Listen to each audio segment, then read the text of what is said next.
শহীদ মিনারে দাঁড়িয়ে আমরা ফ্যাসিবাদী শাসন ব্যবস্থার পতনের ডাক দিয়েছিলাম। ছাত্র শ্রমিক জনতার বিপুল আত্মত্যাগের বিনিময়ে আমরা ফ্যাসিবাদী শাসনকে পরাজিত করে এক অবিস্মরণীয় বিজয় অর্জন করেছিলাম। আমাদের সুস্পষ্ট এক দফা দাবি ছিল, আমরা ফ্যাসিবাদী ব্যবস্থার বিলোপ করে এক নতুন রাজনৈতিক বন্দোবস্ত করতে চাই। কেবল এক ফ্যাসিবাদী শাসক হটিয়ে আরেক ফ্যাসিবাদী ব্যবস্থার উত্থানের সম্ভাবনাকে জিয়ে রেখে আমরা নিশ্চিন্তে ঘরে ফিরতে পারি নাই, বরং রাষ্ট্র সমাজে দীর্ঘদিনের জেগে বসা এই ফ্যাসিবাদী ব্যবস্থা সমূলে উৎপাদনে আপনাদের তীব্র আকাঙ্ক্ষা বাস্তবায়নের দায়িত্ব কাঁধে তুলে নিতে গত 28শে ফেব্রুয়ারি আমরা আপনাদের ছাত্র শ্রমিক জনতা রাজনৈতিক দল জাতীয় নাগরিক পার্টি এনসিপি গঠন করেছি। গত এক বছরে আপনারা লক্ষ্য করেছেন যে রাষ্ট্রের মৌলিক ও কাঠামোগত সংস্কারে বিভিন্ন শক্তিশালী পক্ষের বিরোধিতার মুখেও এনসিপি আপনাদের পক্ষ থেকে মৌলিক সংস্কারের পক্ষে সুদৃঢ় অবস্থান নিয়েছে। আমরা বিশ্বাস করি এই মৌলিক সংস্কারগুলো পুরোপুরি বাস্তবায়ন ছাড়া ফ্যাসিবাদী কাঠামো ভেঙে ফেলা আমাদের পক্ষে সম্ভব হবে না। প্রিয় বাংলাদেশ, হাজার বছরের ঐতিহাসিক পরিক্রমায় বঙ্গীয় বদ্বীপের জনগোষ্ঠী হিসেবে আমরা এক সমৃদ্ধ সক্রিয় সংস্কৃতি নিয়ে দাঁড়িয়ে আছি। প্রায় 200 বছরের ব্রিটিশ ঔপনিবেশিক শাসনের বিরুদ্ধে বাংলার নিপীড়িত কৃষক ও গণমানুষের দীর্ঘ লড়াইয়ের পরিণতিতে 1947 সালে পাকিস্তান রাষ্ট্রের পতন ঘটে। কিন্তু শোষণ ও বৈষম্য থেকে এদেশের গণমানুষের মুক্তি মেলেনি। ফলে পশ্চিম পাকিস্তানি শাসক গোষ্ঠীর বিরুদ্ধে 23 বছরের সংগ্রামের ধারাবাহিকতায় অর্থনৈতিক মুক্তি ও বৈষম্যহীন সমাজ প্রতিষ্ঠার আশায় 1971 সালে মহান মুক্তিযুদ্ধে লাখো শহীদের রক্তের বিনিময়ে আমাদের স্বাধীন বাংলাদেশ রাষ্ট্রের জন্ম হয়। কিন্তু 1972 সালের মুজিববাদী সংবিধান ও তৎপরবর্তী বাকশালী অপশাসন, দুর্নীতি, দুর্ভিক্ষ ছিল মানুষের এই সুদীর্ঘ ত্যাগ এবং আকাঙ্ক্ষার প্রতি নিষ্ঠুর প্রতারণা। বাঙালি জাতীয়তাবাদের নামে জনগণের উপর চাপিয়ে দেওয়া হয়েছিল একটি একমুখী ও স্বেচ্ছাচারী মতবাদ। তারপর রাষ্ট্র গঠনের নানা চড়াই উত্তরাই পেলেও স্বাধীনতার 5 দশকেও একটি রাষ্ট্র আমরা তৈরি করতে পারিনি যা গণতন্ত্র, সাম্য, মানবিক মর্যাদা এবং সামাজিক ন্যায় বিচারে নিশ্চিত করে। বরং দেশে একটি নিষ্ঠুর ফ্যাসিবাদী শাসন ব্যবস্থা কায়েম হয়েছিল, যেখানে রাষ্ট্রীয় প্রতিষ্ঠানগুলোকে ক্ষমতাসীন দলের স্বার্থে বেপরোয়া ব্যবহার করে গণতন্ত্রকে ধ্বংস করা হয়েছে। বিরোধী মতের কণ্ঠরোধ, গুম, বিচার বহির্ভূত হত্যাকাণ্ড, সর্ববাসী দুর্নীতি, অর্থ পাচারকে রাষ্ট্রীয় সংস্কৃতিতে পরিণত করা হয়েছিল। জুলাই 2024 ছাত্র শ্রমিক জনতার বিপুল গণবিস্ফোরণ ছিল দীর্ঘদিনের পুঞ্জীবিজয় অপশাসনের বিরুদ্ধে পরিবর্তনের গণরায়। আমাদেরকে স্মরণ রাখতে হবে, হাজারো শহীদের রক্তের বিনিময়ে অর্জিত আমাদের এই নতুন স্বাধীনতা কেবল সরকার পরিবর্তনের জন্য ঘটেনি। যে ব্যবস্থার মধ্যে দিয়ে ফ্যাসিবাদ কায়েম হয়, আমরা সেই ব্যবস্থার পরিবর্তন চেয়েছিলাম। ফ্যাসিবাদ পতনের বছর পূর্তিতে এই জুলাই আমরা টেকনাফ থেকে তেতুলিয়া, জাফলং থেকে সুন্দরবন, বাংলাদেশের আপামর ছাত্র শ্রমিক জনতা, আমার বৃদ্ধ বনিতা, চায়ের টঙের দোকান থেকে ডাক্তার, ইঞ্জিনিয়ার, চা শ্রমিক, আপনাদের সবার ভালোবাসায় সিক্ত হয়েছি। বাংলাদেশের প্রতিটি প্রান্তে আমাদের শহীদ পরিবার আর আহত ভাই বোনদের প্রত্যাশার কথা শুনেছি আপনাদের দীর্ঘদিনের সংগ্রাম, আকাঙ্ক্ষা, স্বপ্নের কথা। আমাদের দলের জন্ম, এনসিপির জন্ম আপনাদের সকল শ্রম, আমাদের স্বপ্নের নতুন বাংলাদেশ গড়ার জন্য। আপনাদের অভিযোগ, অনুযোগ, প্রত্যাশা আমাদের ভাবনাকে করেছে গভীর, আমাদের লক্ষ্যকে করেছে সমৃদ্ধ। তাই ঠিক 1 বছর পরে আমরা শহীদ মিনারে আপনাদের সামনে দাঁড়িয়ে নতুন বাংলাদেশের আমাদের সেকেন্ড রিপাবলিকের 24 দফা ইশতেহার ঘোষণা করছি। আমাদের প্রথম দফাটি হলো নতুন সংবিধান ও সেকেন্ড রিপাবলিক। উপনিবেশ বিরোধী লড়াই, স্বাধীনতা সংগ্রাম ও জুলাই গণ অভ্যুত্থানে জনগণের সাম্য, মানবিক মর্যাদা ও সামাজিক সুবিচারের আকাঙ্ক্ষার ভিত্তিতে আমরা বহু ভাষা, সংস্কৃতি ও জাতির নতুন বাংলাদেশ তৈরি করব। পুরাতন ঝেড়ে ফেলে আমাদের রাষ্ট্রের নতুন যাত্রায় আমাদের প্রথম অঙ্গীকারী হচ্ছে গণপরিষদের মাধ্যমে একটা নতুন সংবিধান। জুলাইয়ের আকাঙ্ক্ষা পূরণে আমাদের এই নতুন সংবিধান একনায়কতন্ত্র, পরিবারতন্ত্র, ফ্যাসিবাদী কাঠামোর বিলোপ করে একটি বৈষম্যহীন গণতান্ত্রিক, অন্তর্ভুক্তিমূলক ও জনকল্যাণমুখী রিপাবলিক গঠন করবে। আমাদের এই নতুন রাষ্ট্র ব্যক্তির জীবন, জীবিকা, মর্যাদা, অধিকার সংরক্ষণ করবে। এই নতুন সংবিধান আমাদের রাষ্ট্রের আইন, বিচার ও নির্বাহী বিভাগের মধ্যে ক্ষমতার সুনির্দিষ্ট বিভাজন ও ভারসাম্য নিশ্চিত করবে। আমরা জুলাই ঘোষণাপত্র, জুলাই সনদের সাংবিধানিক স্বীকৃতি নিশ্চিত করব। আমাদের দ্বিতীয় দফাটি হচ্ছে জুলাই গণ অভ্যুত্থানের স্বীকৃতি ও বিচার। এই জনপদের মানুষের উপনিবেশ বিরোধী সংগ্রাম, 1971-এর মহান মুক্তিযুদ্ধের কাঙ্ক্ষিত সাম্য, মানবিক মর্যাদা ও সামাজিক সুবিচার প্রতিষ্ঠার লড়াই এবং জুলাই গণ অভ্যুত্থানে একটি বৈষম্যহীন বাংলাদেশ গঠনের প্রত্যয়ই আমাদের প্রেরণা। আমরা জুলাইয়ে সংগঠিত গণহত্যা, শাপলা গণহত্যা, আমরা পিলখানা হত্যাকাণ্ড, গুম ও বিচার বহির্ভূত হত্যা সহ আওয়ামী ফ্যাসিবাদের সময়ে সংগঠিত সকল মানবতা বিরোধী অপরাধের দৃষ্টান্তমূলক বিচার ও শাস্তির জন্য আমরা লড়াই করব। জুলাই গণ অভ্যুত্থানের শহীদদের পরিপূর্ণ রাষ্ট্রীয় স্বীকৃতি, আহতদের চিকিৎসা পুনর্বাসন নিশ্চিত করে আজীবন তাদের পাশে দাঁড়াবো। জুলাইয়ের জাতীয় ঐক্য, হাজারো শহীদের আত্মত্যাগের মহিমাকে ধারণ করার জন্য আমরা জুলাইয়ের স্মৃতি রক্ষা করব এবং সবসময় ফ্যাসিবাদ বিরোধী লড়াইয়ের সহযোদ্ধাদের পাশে থাকব। আমাদের তৃতীয় দফাটি হচ্ছে গণতন্ত্র, রাষ্ট্রীয় প্রতিষ্ঠানের সংস্কার। আমরা এমন একটা ইনসাফের রাষ্ট্র গড়ে তুলতে চাই যেখানে রাষ্ট্রীয় প্রতিষ্ঠানগুলো হবে জাতি, ধর্ম, বর্ণ নির্বিশেষে নিরপেক্ষ, নৈর্ব্যক্তিক, মানবিক ও গণমুখী। জনসেবাই হবে তাদের মূল মন্ত্র।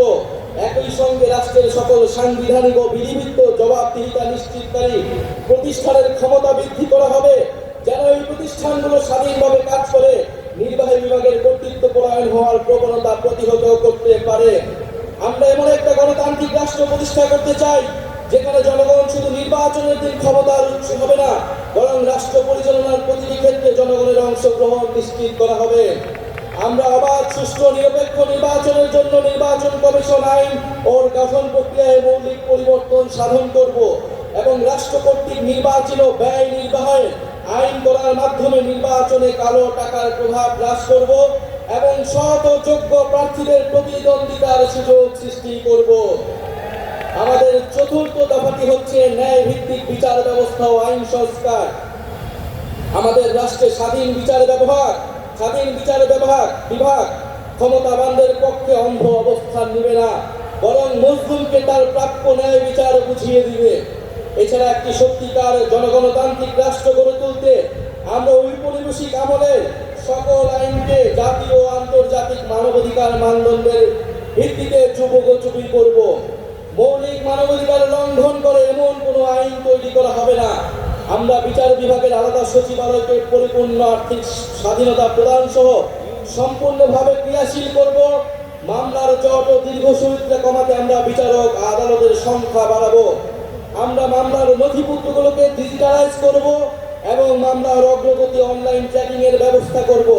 আমরা দেওয়ানি দায়ের ক্ষেত্রে আর্থিক ক্ষতিপূরণের প্রাপ্তির বিষয়ে আইনগত কাঠামো প্রণয়ন করব। মানহানির মামলায় শুধু ভুক্তভোগী ব্যক্তি আইনগত প্রতিকার চাইতে পারবেন, এই বাধ্যবাধকতা নিশ্চিত করব। আমরা গরিবদের জন্য বিনামূল্যে আইনগত সহায়তার ব্যক্তি বৃদ্ধ করব। কিশোর সংশোধনী ব্যবস্থার মানবিকরণ ও সমাজে আমাদের নতুন বাংলাদেশে ন্যায় বিচার নিশ্চিত করা হবে। আমাদের পঞ্চম দাবিটি হচ্ছে সেবামুখী প্রশাসন ও দুর্নীতি দমন।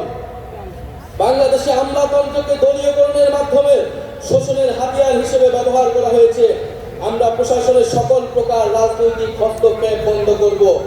আমলাতন্ত্রকে সুদক্ষ সেবামূলক প্রতিষ্ঠান হিসেবে গড়ে তুলতে আমরা উন্নত প্রশিক্ষণের ব্যবস্থা করব। বিভিন্ন খাতের যোগ্য বিশেষজ্ঞদের সরকারে অধিকতর অংশগ্রহণ নিশ্চিত করব। নিয়োগ, বদলি, পদায়ন ও প্রমোশনের ক্ষেত্রে মেধা এবং যোগ্যতাই হবে একমাত্র মানদণ্ড। সরকারি কর্ম কমিশনের সকল প্রশাসনের নিয়োগের ক্ষেত্রে সততা, নিরপেক্ষতা বজায় রাখতে যথাযথ নিয়োগ কাঠামো তৈরি করব। আমরা ডিজিটাল গভর্নেন্স চালুর প্রতি বিশেষ গুরুত্ব দিব। আমরা রাষ্ট্রীয় সম্পদ চুরি, দুর্নীতি, স্বজনপ্রীতি, দলীয়করণের বিচারহীনতা এবং বিচারের দীর্ঘসূত্রিতা পরিহার করে দুর্নীতির দ্রুত বিচার শাস্তির বিধান করব। সরকারের যে কোনো দাপ্তরিক দুর্নীতি প্রকাশ করলে সংশ্লিষ্ট ব্যক্তিকে বিশেষ আইনি সুরক্ষা দিতে হুইসেল ব্লোয়ার প্রোটেকশন আইন প্রণয়ন করব। সমাজের শিক্ষায় সমাজের দুর্নীতি বিরোধী মূল্যবোধ এবং সচেতনতা তৈরি করব।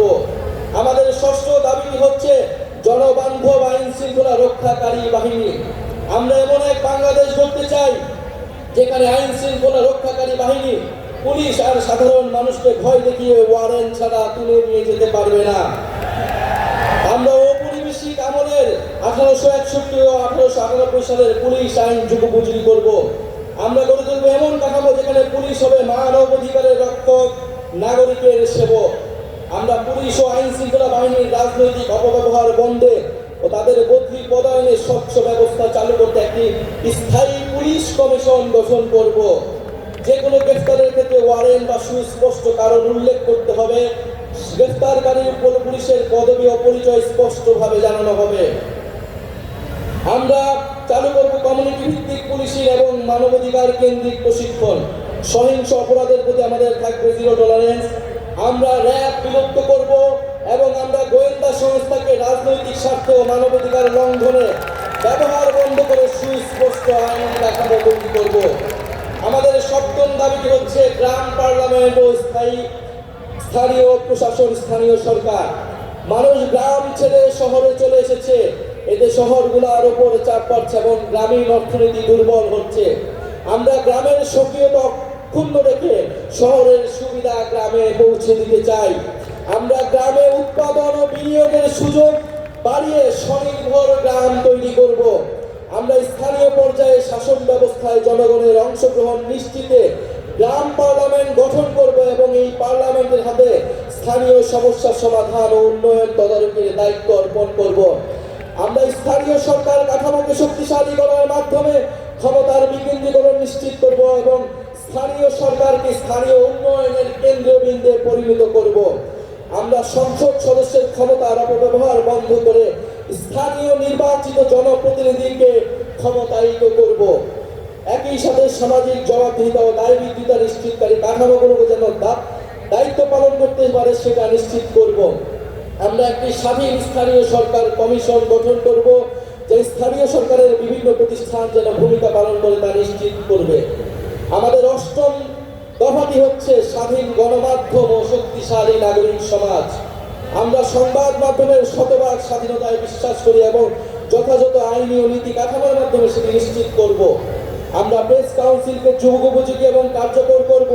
এছাড়া নির্দিষ্ট কোনো ব্যক্তি, গোষ্ঠী বা কর্পোরেশনের কাছে যাতে বহু গণমাধ্যমের প্রতিষ্ঠাতার মালিকানা কুক্ষিগত না হয়, রাজনৈতিক দলের স্বার্থে হাতিয়ার না হয়, সেটা নিশ্চিত করব। আমরা নিশ্চিত করব গণমাধ্যম যেন জনগণের কাছে দায়বদ্ধ থাকে। আমরা গণতান্ত্রিক জবাবদিহিতা শক্তিশালী করার প্রয়াসে নাগরিক সমাজের সক্রিয়তা ও স্বাধীন মত প্রকাশের সুযোগে অবাধিত করতে নাগরিক সমাজের অংশীজনের সমন্বয়ে একটি শক্তিশালী নীতি কাঠামো তৈরি করব। আমরা গণমাধ্যমে মিস ইনফরমেশন, গুজব ও বিভ্রান্তিকর সংবাদের বিরুদ্ধে জনগণের সুরক্ষা নিশ্চিত করব। আমাদের নবম দাবিটি হচ্ছে সার্বজনীন স্বাস্থ্য। আমরা এমন একটি স্বাস্থ্যসেবা ব্যবস্থা গড়ে তুলব যেখানে অর্থের অভাবে কেউ চিকিৎসা থেকে বঞ্চিত হবে না। এমন জরুরি চিকিৎসা ব্যবস্থা গড়ে তুলব যাতে হাসপাতালে পৌঁছানোর আগেই অ্যাম্বুলেন্সে জীবন রক্ষাকারী চিকিৎসা শুরু করা যায়। আমরা ইলেকট্রনিক হেলথ রেকর্ড সিস্টেম চালু করব, ফলে নাগরিকের হেলথ আইডি থাকবে, সেখানে সকল তথ্য ডিজিটালি সংরক্ষণ থাকবে। আমরা প্রাথমিক স্বাস্থ্যসেবা শক্তিশালী করব। আমরা জাতীয় ইউএইচআর এর সঙ্গে সমন্বিত করব যাতে রোগী এক হাসপাতাল থেকে আরেকটিতে সহজে চিকিৎসা চালিয়ে যেতে পারে। আমরা স্বাস্থ্যকর্মীদের ন্যায্য বেতন, ক্যারিয়ারে অগ্রগতির ডে কেয়ার সেন্টার সহ নারী বান্ধব পদক্ষেপ গ্রহণ করব। স্বাস্থ্যকর্মীদের ক্ষেত্রে কর্মক্ষেত্রে সহিংসতা অবসান ঘটাতে কার্যকর নীতি গ্রহণ করব। আমরা জনপদের মানুষের জন্য নতুন ও কার্যকরী চিকিৎসা আবিষ্কার করতে আমরা বিশ্বমানের একটি জাতীয় বায়োব্যাংক প্রতিষ্ঠা করব। আমাদের 10 নম্বর দাবিটি হচ্ছে জাতি গঠনের শিক্ষানীতি। আমরা শিক্ষা খাতে বরাদ্দ বাড়িয়ে ভবিষ্যতের উদ্ভাবন, শিল্পায়ন ও অর্থনীতির জন্য প্রস্তুত একটি দক্ষ জ্ঞানভিত্তিক সমাজ গড়ে তুলব। শিক্ষা পণ্য নয়, অধিকার। বিজ্ঞান, গণিত, প্রকৌশল ও চিকিৎসায় শক্ত ভিত তৈরিতে আমাদের থাকবে বিশেষ পরিকল্পনা। আমাদের ইতিহাস, ভাষা, সংস্কৃতি চর্চার মাধ্যমে শিক্ষা ব্যবস্থা নৈতিকতা ও গণতান্ত্রিক মূল্যবোধ সম্পন্ন সুনাগরিক তৈরি করবে। শিক্ষার ভিত্তি তৈরি করার জন্য প্রাথমিক, মাধ্যমিক ও কারিগরি শিক্ষাকে গুরুত্ব দেওয়া হবে এবং উচ্চশিক্ষার মূল্য লক্ষ্য হবে মানসম্পন্ন গবেষণার মাধ্যমে জ্ঞান সৃষ্টি করা। আমরা সংশ্লিষ্ট অংশীজনের সাথে আলোচনা করে বাংলা মাধ্যম, মাদ্রাসা ও ইংরেজি মাধ্যম সহ বিদ্যমান সকল ধরনের শিক্ষা মাধ্যম ও পদ্ধতিগুলোর মধ্যে যৌক্তিক সমন্বয় করব। কর্মমুখী বৃত্তিমূলক নার্সিং শিক্ষা দক্ষতা প্রশিক্ষণকে আন্তর্জাতিক মানের আধুনিক ও যুগোপযোগী করে গড়ে তুলব, যাতে নাগরিকের জন্য কর্মসংস্থান তৈরি হয়। আমরা শিক্ষকের মর্যাদা প্রতিষ্ঠার অংশ হিসেবে বহির্বিশ্বের সাথে সঙ্গতি রেখে পৃথক বেতন কাঠামো বাস্তবায়ন ও রাষ্ট্রীয় নীতি ও পদক্ষেপ গ্রহণ করব। এমপিওভুক্ত শিক্ষা প্রতিষ্ঠানগুলোকে পর্যায়ক্রমে জাতীয়করণ করা হবে। শিক্ষা প্রতিষ্ঠানের ছাত্র শিক্ষক কর্মকর্তা কর্মচারীদের রাজনীতি ও তার উপর জাতীয় রাজনীতির প্রভাব বিষয়ে সংশ্লিষ্টদের মতামতের ভিত্তিতে গ্রহণযোগ্য নীতিমালা প্রণয়ন করা হবে। আমাদের 11 নম্বর দফাটি হচ্ছে গবেষণা উদ্ভাবন ও তথ্য প্রযুক্তি বিপ্লব। আমরা উন্নত বিশ্ব থেকে প্রযুক্তি স্থানান্তর ও দেশে প্রযুক্তি জ্ঞান সম্পন্ন দক্ষ মানব সম্পদ তৈরিতে বিশেষ উদ্যোগ গ্রহণ করব। আমরা বিজ্ঞান ও তথ্য প্রযুক্তি গবেষণায় সরকার, বিশ্ববিদ্যালয়, বেসরকারি খাতের সহযোগিতা ও যৌথ উদ্যোগে 50 বছর মেয়াদী বিভিন্ন বিজ্ঞান গবেষণা প্রকল্প গ্রহণ করব। এসব প্রকল্পের আওতায় অ্যারোনটিক্স, মহাকাশ গবেষণা, সিগন্যাল ইন্টেলিজেন্স, রেডার প্রযুক্তি, artificial intelligence, semiconductor, quantum technology সহ বায়োটেকনোলজি প্রভৃতি বিষয়ে সর্বাধুনিক গবেষণা ল্যাব স্থাপন করা হবে। পাশাপাশি বিষয়ে বিশ্বের সেরা ল্যাবগুলো থেকে সহযোগী স্থাপন ও দেশি বিদেশি বিশেষজ্ঞদের প্রতিযোগিতামূলক বেতনে নিয়োগ করা হবে। কম্পিউটেশনাল গবেষণায় বিশেষ গুরুত্ব আরোপ করার জন্য একটা ন্যাশনাল কম্পিউটিং সার্ভার ও বিশ্ববিদ্যালয় ভিত্তিক কম্পিউটিং ক্লাস্টার তৈরি করব। বিশ্ববিদ্যালয় ও সরকারি গবেষণা প্রতিষ্ঠানগুলোর আউটপুট মূল্যায়নের জন্য কমিশন গঠন করব এবং গবেষণা প্রতিষ্ঠানের সকল প্রকার অপ্রয়োজনীয় আমলাতান্ত্রিক হস্তক্ষেপ বন্ধ করব। তথ্য ও সাইবার নিরাপত্তা নিশ্চিত করতে কমিশন গঠন করব। আমাদের 12তম দফাটি হচ্ছে ধর্ম, সম্প্রদায় ও জাতিসত্তার মর্যাদা। ঐতিহাসিকভাবে বাংলাদেশের সাম্প্রদায়িক সম্প্রীতির এক উজ্জ্বল দৃষ্টান্ত হওয়া সত্ত্বেও মানুষের ধর্মীয় পরিচয় ও আচরণকে রাজনৈতিক বিবেচনায় নির্যাতনের উপলক্ষ হিসেবে ব্যবহার করা হয়েছে। আমরা সকল ধর্ম, সম্প্রদায় ও জাতিগোষ্ঠীর ধর্মীয়, নৃতাত্ত্বিক ও সাংস্কৃতিক অধিকার প্রতিষ্ঠা করার মাধ্যমে একটা বহু ভাষা, বহু সংস্কৃতি, বহু জাতিভিত্তিক বাংলাদেশ গড়ব। আমরা ধর্মীয় মূল্যবোধ এবং ঐতিহ্যের প্রতি শ্রদ্ধাশীল থাকব। ইসলাম বিদ্বেষ, সাম্প্রদায়িকতা এবং জাতি পরিচয়ের কারণে যে কোনো প্রকার বৈষম্যমূলক আচরণ, নির্যাতন ও নিপীড়নকে আমরা শক্ত হাতে প্রতিহত করব।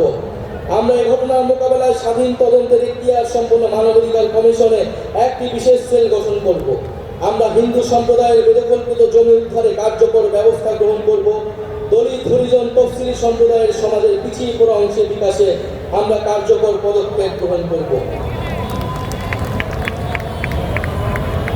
আমরা আজানের জন্য 2 মিনিট বিরতি নিচ্ছি।